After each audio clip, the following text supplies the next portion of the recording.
Okay. Now, for this problem, we are asked here to determine the reactions at fixed support A for the 7-meter beam shown below. So, meron tayo ditong beam and binanggit sa problem na siya ay 7 meters ha. Okay, tas pinapa-determine lang class yung reactions dito sa fixed support. So again, reactions yan, equilibrium tayo. So the first thing that you have to do is to draw the free body diagram. So apat yung steps natin. Unang step, tanggalin mo sa support yung body, pero kahit hindi na, kasi entire structure naman tong kukunan natin ng FBD.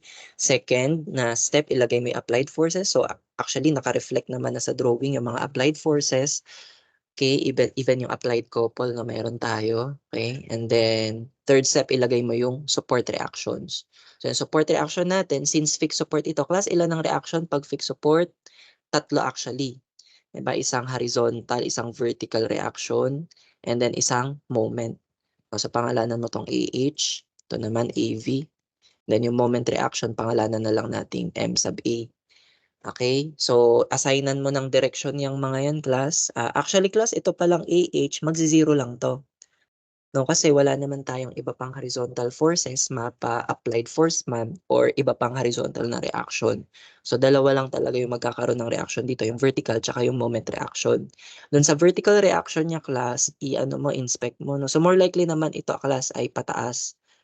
Kasi parang majority naman ng vertical load, pababa, no? Sige. Tapos, yung moment reaction natin, ikaw rin mag-a-assign ng rotation niyan. So, pwede mo namang i-assume, pero pwede mo ring mailagay ng tama. No? So, dito, mukhang ang mangyayari dito, yung moment ng equivalent point load ni AT, actually, ang ikot sa A, counterclockwise. Itong applied couple, counterclockwise din. Itong 20, counterclockwise din. Isa lang yung lalaban na clockwise. So, mukhang ang lalabanan nitong reaction is yung mga counterclockwise. Tama. So mukhang ang dapat maging direksyon ng moment reaction natin clockwise para malabanan yung applied na counterclockwise.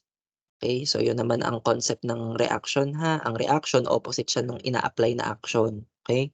Sige. So ayan na. Mula dito, again kapag ito kasi ang nabuo natin na force system dito, ito ay parallel force system. Tama? So ganun pa rin class, dalawa yung equilibrium equation lang natin dito na pwede nating kumbaga pwede nating ma-solve itong dalawang unknown reactions natin, no? So may dalawa pa rin tayong option, pwedeng isang summation ng moment tsaka isang summation ng force or dalawang summation ng moment. Pero actually kapag pala mga ganito na fixed supported yung support, kumbaga cantilever beam ang tawag sa ganito, no? Usually ito na mismo yung ginagamit. Kasi dito class pwede mong gamitin ng diretso yung ano ha, summation ng forces vertical. Okay, summation ng forces vertical tayo kasi puro vertical naman yung ano natin, yung kumbaga parallel force system natin, vertical forces. Okay, so pwede mong diretsong gamitin to kasi isa lang naman yung unknown na vertical. So i-sum up mo na agad yung vertical forces, lahat ng pataas positive. Okay, ngayon again, nakakita ka na naman ng distributed load.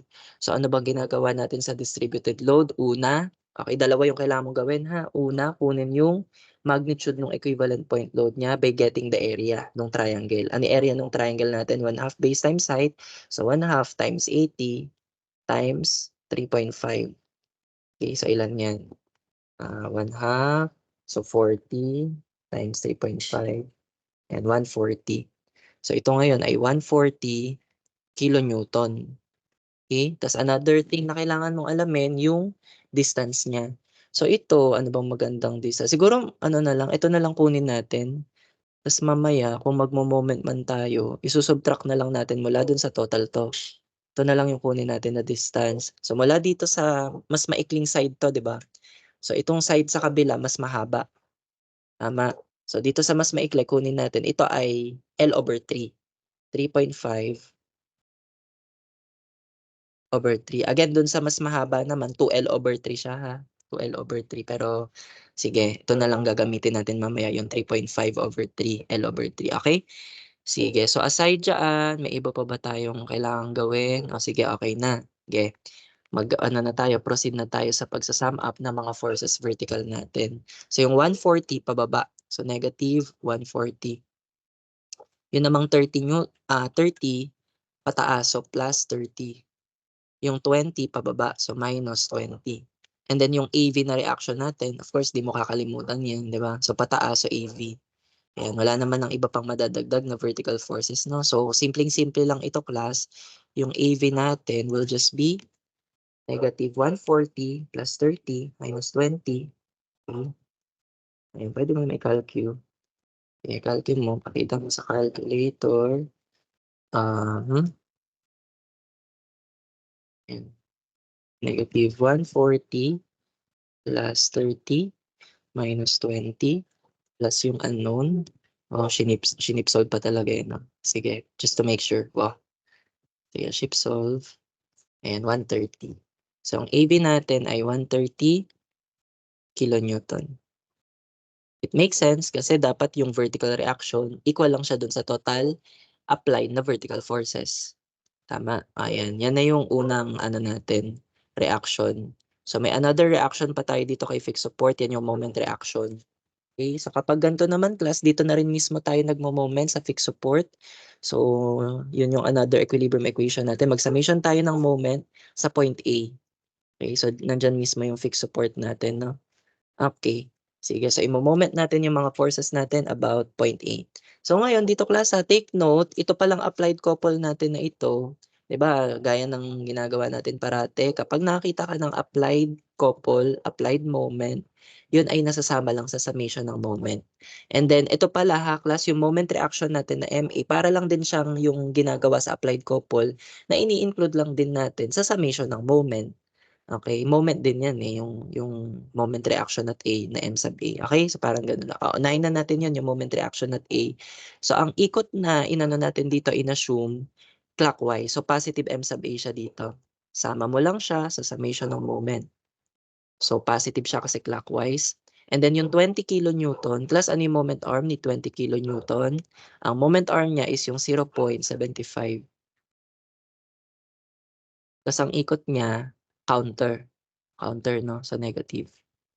Okay, and then itong applied couple naman, class ang ikot ng applied couple, counterclockwise. So i-include mo lang talaga siya dito ha. So counter siya, so negative 50 kilonewton meter moment na yan ha. Okay, and then yung 30 kilonewton, ano yung moment arm niya? Ito yung problema ngayon ha. Okay, class, ano yung moment arm niya? Hindi natin alam to. O class, binanggit sa problem naman na 7 meters to. Tama. Tapos 3.5 to. Mamula dun kay triangular. 3.5. Tas ito, 'di ba 0.75. So pwede natin 'to makuha by just yung 7 na total, subtract lang natin yung 3.5 tsaka yung 0.75 equals, ayan, yan ay 2.75. So 2.75 to. So yung moment arm ni 30 ay 2.75 plus 0.75. Sige, idagdag ko na lang na ganyan. 3.5, no? Pero sige. Tapos ang ikot ni 30 clockwise. So positive. And then lastly, yung 140 na equivalent point load, ang moment arm niya na lang, class, di ba total na length nito mula kay A hanggang dito sa dulo, 7. So isubtract na lang natin yung 3.5 over 3. Okay, para gano'n na lang. 7, pwede rin naman. 3.5 over 3. Okay, tas ang ikot ni equivalent point load about A, counter sa negative. May iba pa bang masasama dito? Wala na, no? 1, 2, 3, 4, 5. 1, 2, 3, 4, 5. Okay. So, equate mo na to sa 0. You can now solve for the moment reaction at A. Para sa moment reaction at A,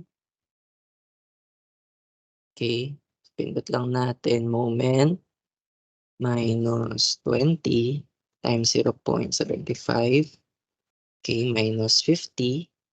Okay, plus 30. And then 2.75 plus 0.75. And then minus 140. And then times 7 minus 3.5. Kasi over 3. L over 3, okay. So, huwag mong kalimutan, i-equate sa 0. Yan. Tapos, shift solve natin. Ayan. So, 776.6667. Okay. Ay, sorry. 776.66667. Anong unit natin dito? Kilonewton. Kaya Boxman. Okay. So, yan ngayon yung positive din yung lumabas dun sa moment reaction natin. So, that means tama yung in-assume natin kay moment reaction na clockwise talaga siya. And it makes sense naman actually. Okay?